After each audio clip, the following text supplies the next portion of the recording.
just like to say thanks first for the invite, but also sorry, I've got to stand here apparently. I also realise how ignorant I am because I'm the head of security, the local security management specialist, and I'm the user, the ignorant user. So I just say to guys, this is what I would like, can you do it please? Okay, so I just want to give you a quick overview of the hospital. I'm not here to talk about standards and legislation and calculations or anything like that at all. It's just a nice simple overview of who we are and how we try and get around things, okay? We are in our infancy stage, okay? It's been a long process. We've got DVRs that we're running at probably about 6-7 years old. We've got cameras that are probably 15 years old. We've got cameras that are brand new and state of the art. You can see there we're a massive organisation.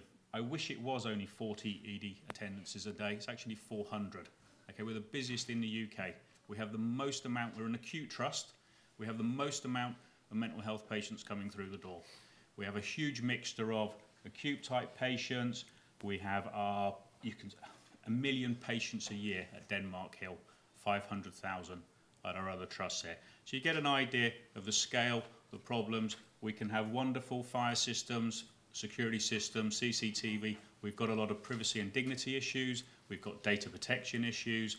We've also got to have areas that are practical, where people can access quite easily.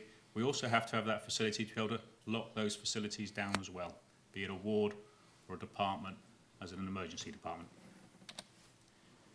That gives you an idea of what goes on at our hospital. I think that's quite good when you consider our catchment area. We've got the largest sort of population of gangs in the UK within Lambeth. And we sit on a borough with Lambeth and Southwark. So you've probably all heard of Brixton. Then we get Peckham, Camberwell, Tulse Hill. We get some pretty nasty people come along. And when a little kiddie on his bike turns up and says, I'm going to get you, mate, and he gets on his phone, I used to just laugh at that. Now I take it quite seriously because do you know what? We get 20, 30 kids turn up on bikes. We'll have cars pull up, drop bodies off. We'll have cars turn up, people get out with bats, etc. So we've got to try and make sure that the kit we've got, old or new, okay, is speaking to each other. We have a small security team. We have 7 people on duty. Okay, it's all hands to the pumps. So the more we can rely on technology, the easier it's going to be for us. Absolutely. Our patient types, we're a major trauma centre in London. One of 3, possibly 4. Can't remember. I think it's 3. Okay. So what we find is we're getting people, so people that do have head injuries, some of the really nasty type injuries. When we get a shooting, we know that people are going to come up, friends and family. Now, if you're in that sort of society, that sort of grouping, some of these visitors coming along are going to be part of that as well. Liver, okay? People with drinking problems, neurocentres, people with head problems, mental health. You kind of see the sort of populations that we're dragging in or coming in, okay? And again, one of the biggest problems we find, society's expectations, okay? Everybody knows more than our doctors and our nurses because they've got Google, all right? Everybody knows it's 4 hours, it's 12 hours, it's 18 weeks. But you know what? I want to be seen now. I'm always worried when somebody comes in with a cut hand because cut hands indicate a knife, okay? They're the people that want to be seen. They're too busy to wait.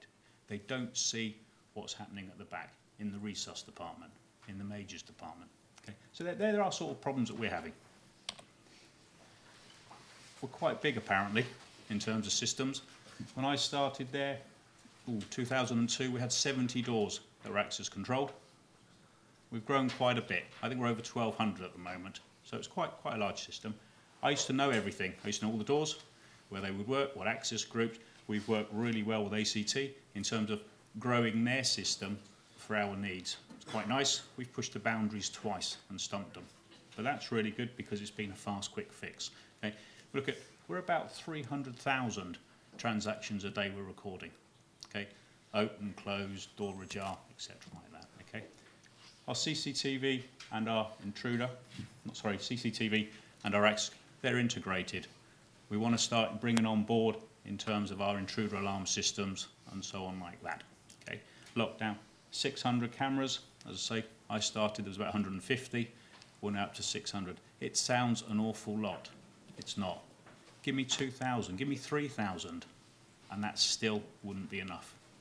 And last night when we were out having a beer, I hear that places have 10,000 cameras. So you can see why the importance of integration, because I am that knowledge at King's, but I can't remember as we grow. So the benefits, spoke about staffing, okay? 7 security staff per shift.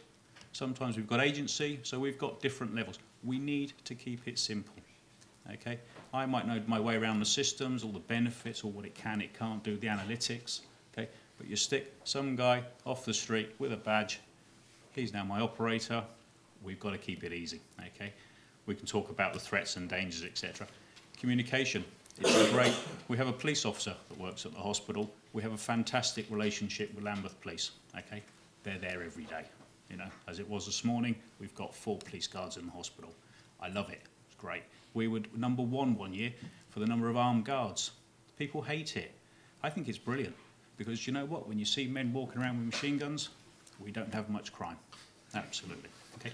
So we need to communicate quickly. So most of our 600 cameras, our access, it's just going on in the background, because you know what? The guys are just looking at the sexy cameras, ED, the traffic, where we know we have problems. We're not worried about the other 550, because that might just happen. So we need something that we can get onto it, so we can look at a door, let's get an image. So we're not going from the access control system to the CCTV system. You know, it's a nice, lovely little icon. I don't know how it gets there.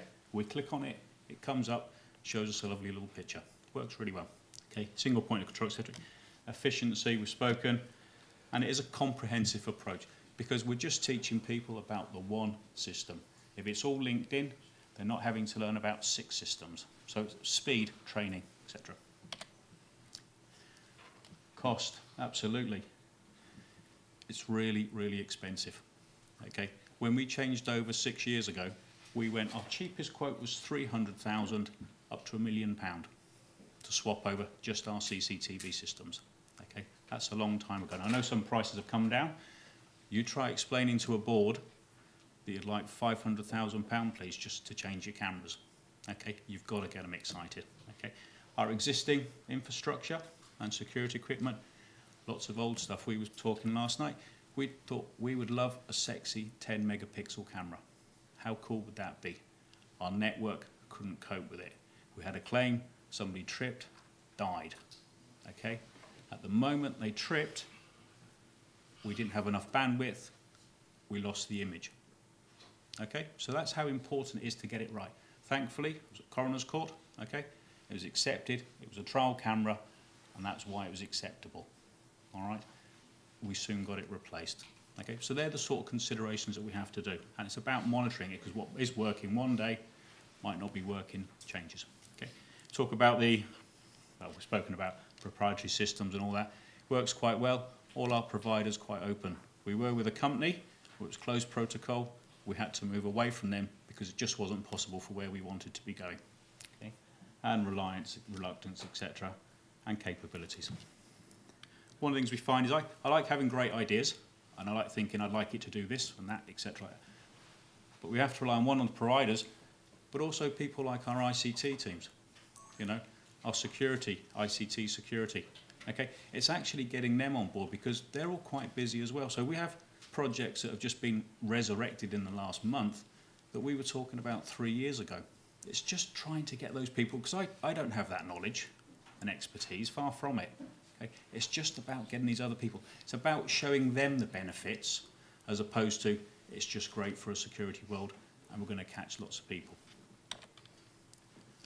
So when we looked at it, you know, we've got analog, and I'm sad to hear that analog are on their way out, because we've got quite a lot of analog cameras.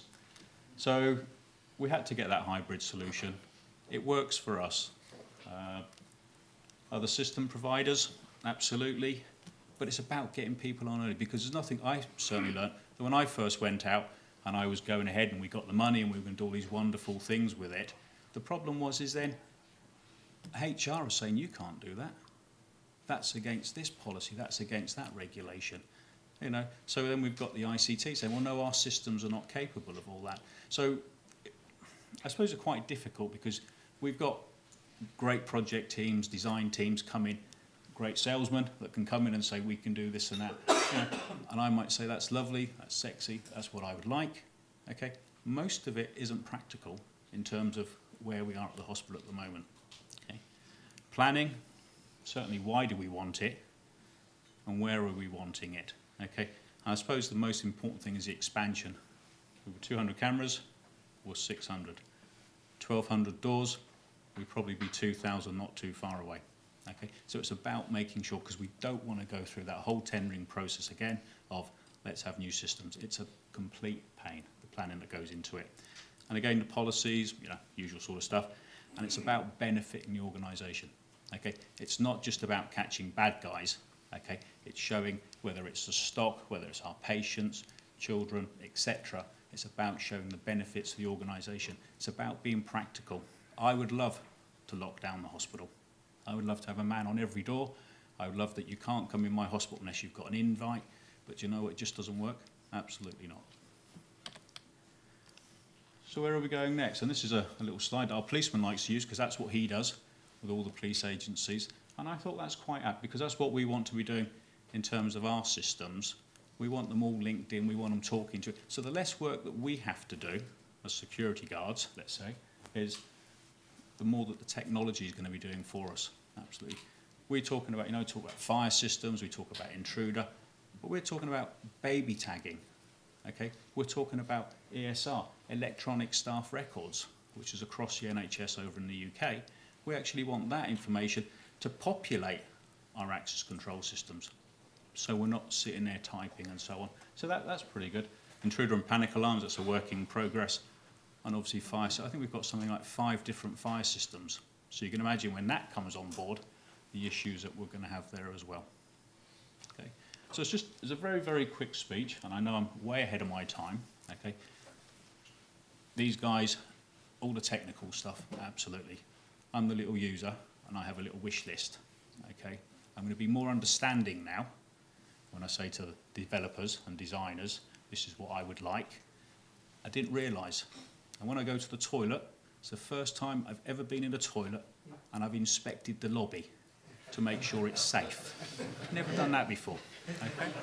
So I'm learning, and as I say, if I go back to my first slide, you know, we're at your mercy, you know, but certainly as a user, they're the things that we would like you to be asking other trusts, because we don't have that expertise, far from it.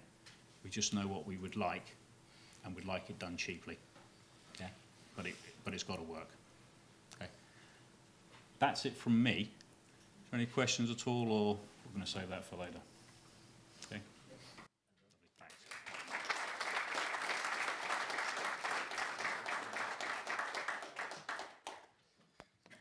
Thanks a million, Ian. I think that was insightful for all of us, to be honest.